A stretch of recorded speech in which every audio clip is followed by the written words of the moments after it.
YouTube is an amazing tool for anyone looking to learn a language, but especially as a beginner, finding content that's engaging and level appropriate isn't easy. So we've gone ahead and made SEEDER playlists.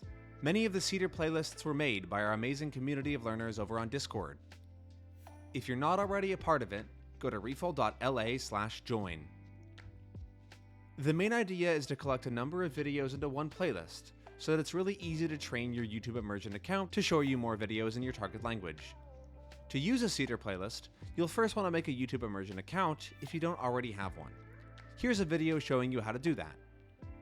Once you're logged into that account, you can just click on any of the SEEDER playlists and start watching. Now, all you need to do is like the videos you enjoy and subscribe to the channel, and skip the videos you don't enjoy. And that's it. Just go through the whole playlist when you have time, and you should start seeing recommendations from those or similar channels on your homepage. The SEEDER playlists are organized by language and by topic.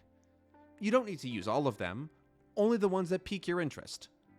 If you ever need the links to the SEEDER playlists, you can find them in the description of this video. Happy immersing!